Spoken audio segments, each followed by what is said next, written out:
LEGO cracks down on all of its content creators, Cara Dune is cancelled, and a community member, who may or may not be me, has started a charity campaign to raise money to buy 51 Final First Battle Packs for kids in need. All that and more news here on the Republic Stud Show. Hello everyone, it is Republic Studs, and welcome back to the Republic Stud Show. So, big news is LEGO's cracking down on LEGO content creators, mainly those affiliated in the Ambassador Network. And obviously, I just want to start off by saying this. The main reason I keep doing these videos is because you guys really like them. I mean, they have been averaging 10 to 13,000 views, so I'm just going to keep doing them because clearly they're working and you guys are enjoying them. But if you want to keep seeing more of these, and since obviously more of you are coming in than are already on the channel, so please remember to subscribe so you'll see more of these, and it will just help me out a ton. But let's get started into this week's news. Now, Ashton Flash put out a video February 11th, and he basically talked about LEGO has new rules on leaks, and they're changing. And basically, that's what it's called LEGO's rules on leaks are changing.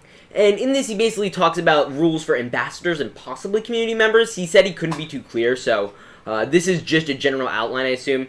So basically, this starts off with the incident which we covered 3 weeks ago, where M&R Productions leaked the new set info from LEGO Star Wars, and LEGO decided that they'd take that video down, which basically confirmed the rumor, and they decided, okay, now we're going to have some more strict rules for the ambassadors, which I'm going to talk about those rules. This is the big thing, and how it's going to affect you guys, how it's going to affect me, how it's going to affect your favorite LEGO YouTubers. And there's a lot of blame that's going to be thrown around, and I'm just going to be covering all of it, and I really don't want to take a partisan side on this, so let's move into that. So according to Ashton Flash, there were a few original rules, and these were that you could only show a set once it was officially dropped, the images were officially dropped by a retailer like Walmart or Target, I assume, or LEGO themselves. You couldn't drop like a leaked photo, which makes absolute sense, obviously, and you couldn't do that. And you also could not be the source of the leaks. You could not be the one who got the information and is the initial one to release it, from what at least he made it out to sound like. And this is a problem which I'll talk about later on. That's a completely different thing I'll get into in a second. Now, LEGO ambassadors are required to not talk about leaks in any way, shape, or form except for set numbers and I believe set prices. So now basically M&R Productions, Just Too Good, Potter Minifig Pals, Ashton Flash, they are not allowed to talk about future upcoming LEGO sets basically until LEGO officially drops the images presumably on their website, which, oh, that must suck. The hardest hit. And especially because I know those types of videos do extremely well for those YouTubers. I know even for me with a smaller channel, those are very reliably high volume videos that get a decent amount of views, and I guess it's gonna be, you're gonna have to rely on smaller YouTubers to get that news that aren't affiliated with this program. Now, I think that's absurd, and I'll cover that in a second, but the other rule that is speculation is very frowned upon. So LEGO is not going to like it when essentially YouTubers are going to say, oh, we might get this set, or we might get this set. I understand why. I think the reason they may be doing this is because they may have seen the rumors, and then they're like, oh, well, I think we're going to get this one, it's pretty certain. And they could just call anything they want that's a leak. They could just say it's a speculation based on a lot of evidence. But I think just saying, oh, I want a Doctor Strange set, or I want a new Book of Boba Fett set, and that counts as speculation, which is ridiculous. And that just brings a whole slew of problems, and some are talking about, and it's just a mess. And again, like I said, all these bigger LEGO YouTubers, like M&R, Potter Minifig Pals, Just Too Good, Ashton Flash, and others, can't talk about it. It leaves room for others to do videos on these types of sets, supposedly.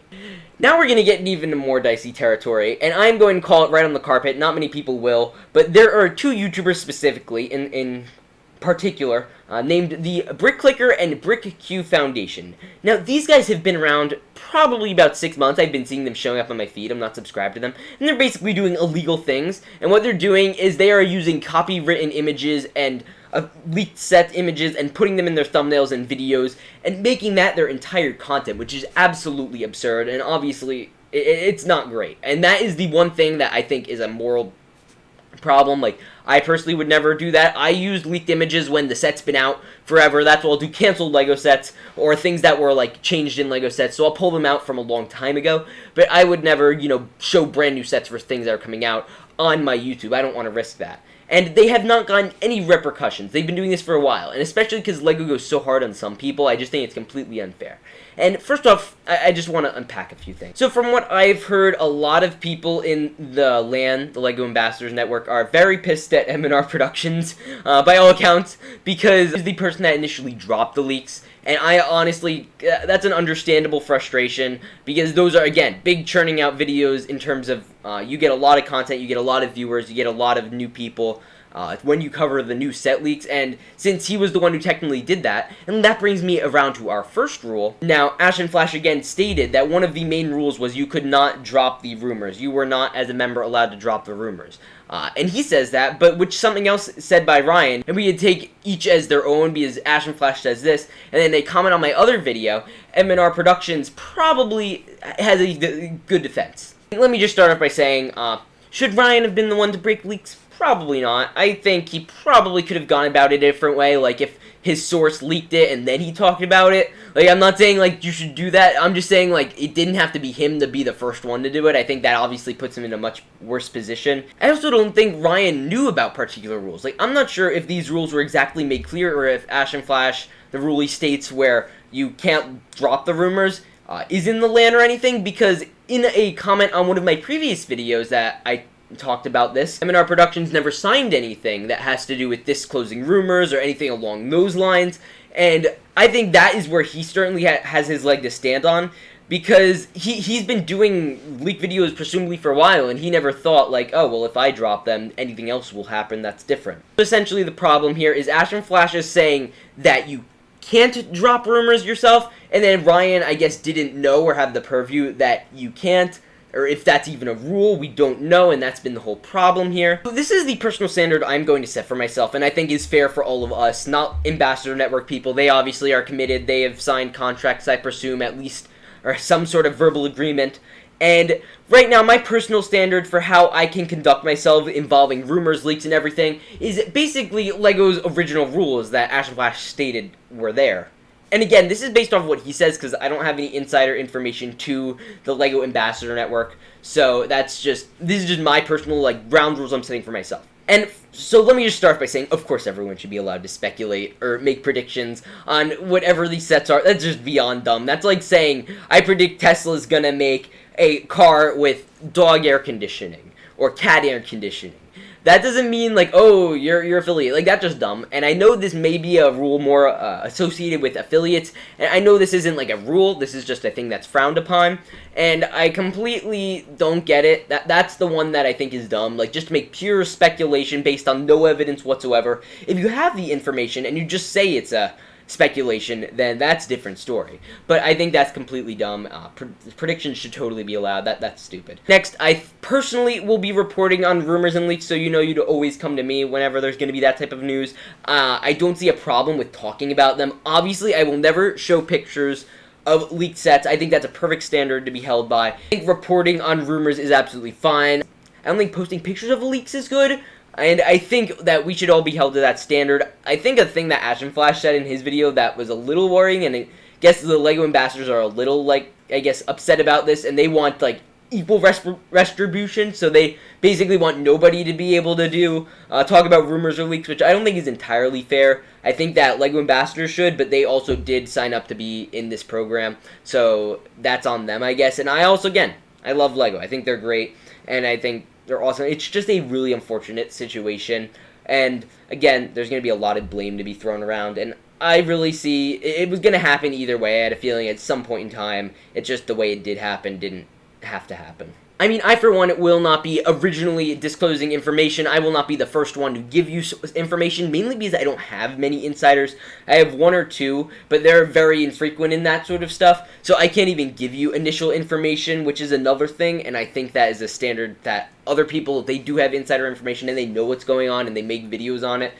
I personally don't have that, so that's fine. I'm not, and even if I did, I would not be the initial one to leak it, just because I don't think that's exactly right, and I don't want to jeopardize my channel. Personally, will still be reporting on the rumors, as I stated. I am not a part of the LAN, and I won't qualify for at least 3 years until I'm 18, because you have to be 18 to, be even in the land. And by then, I'm sure things will change. We'll see how that goes. And next up, we're going to talk about... Now, this is a really interesting story, and I think the thing that I find interesting was if there was a rule, and this is hypothetically, if there was no rule, then that throws away whatever I'm saying right now, but if there was a rule that you cannot be the initial one to drop the rumors, I think that is certainly at the fault of Ryan, and he did take down the video and everything, and that is fine. I just think that it sucks, I guess, for everyone else now that LEGO has to use the stricter rules, which, again, stinks. We're going to see the repercussions this is going to have, but you guys, if you need a news source for all the new sets, and you don't have Instagram, and you don't have Discord, and you're not on any forums, and YouTube's the only real place you get your LEGO news, first of all, I will still probably be doing that, and I'd like to keep on doing that, and I think it's really unfortunate, because I remember, for the longest time, LEGO leaks and rumors have always been going up on YouTube, and I've been so excited to see them. I remember when the Force Awakens leaks dropped for those sets, and that was, like, the coolest thing ever. So it must really suck for the newer generation of LEGO fans who are not going to get to have that same experience, at least with the bigger LEGO YouTubers, so I'll be always here doing that, unless I become a part of the land, which I don't see happening in the near future. That rounds up that story. And next up, we're going to talk about how Cara Dune was canceled, and her minifigure is worth, like, buckets full. But first, I want to talk about the File First charity campaign being run by a LEGO community member, and that community member may be me. Now, obviously, me Republic Studs, and this doesn't mean to be a self-promotion, this is purely just, I think, a big thing in the community, and I really want to bring it together, as this is slightly a community news show, but I think the big thing is, I want to bring the community together by trying to raise enough money to buy 51 File First Battle Packs for kids in need. We are already 28% of the way there. We're almost 30% of the way there.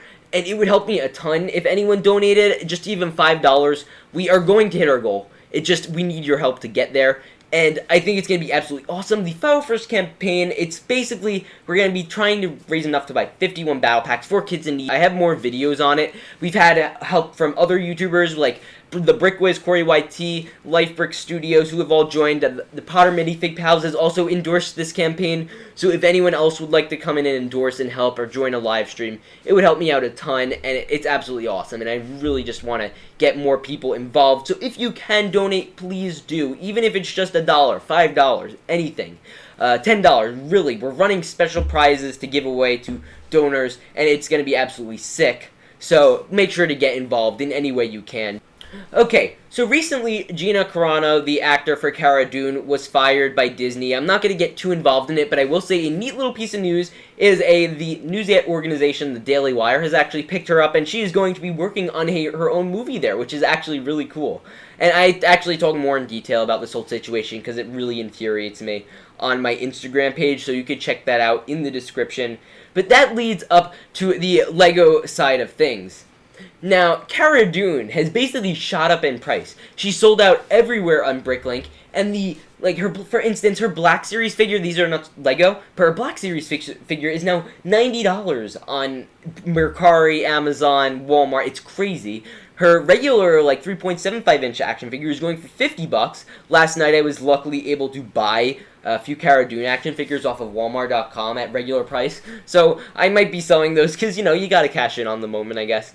And her LEGO figure, this is the shocking one, is now going for around $30. And it's projected to go up probably at the rate it is to $50 because people are buying out the AT-ST left and right. In fact, the AT-ST Raider set that's going for $40 on Amazon now is the #1 selling best LEGO set, which is crazy. And if you want to go buy it on LEGO, Target, Amazon, while you still can if you haven't bought it. And if you have, maybe go buy a second one if you can. That's going to be a good way to make money. You could probably double your money if you just sell the figure and then sell the rest of it somewhere else. And the figure, Cara Dune memorabilia in general is going to shoot up in value. So if you want to go buy that, cash in on the moment. It's not going to last too long. And I just think, obviously, well, an unfortunate situation. I find it quite interesting how much her stuff is shot up in value. Now, next up, we have official pictures for a LEGO Star Wars encyclopedia. This has been around for a long time now, but for some reason, everyone decided to report on it this week. But we did get better pictures, however. on the Yoda custom figure we're getting in this. So Yoda's basically coming with a special little custom torso, like a little adventurer torso, which I actually really like. I think it's really neat. And he also comes with a nice map of the galaxy, which is pretty cool. So this is available for pre-order on Target. It is dropping in April. I think you all should probably pick it up. I think I will. We'll see how it goes. But let's move into the next piece of news. So the Imperial Shuttle set price is now $69.99, $70 for a Imperial Shuttle is absolutely absurd, especially for the size of it. Obviously, the original one was around 100, but that was worth it. The size of this is ridiculous. Someone actually put up a review of it on YouTube. There's a review up right now.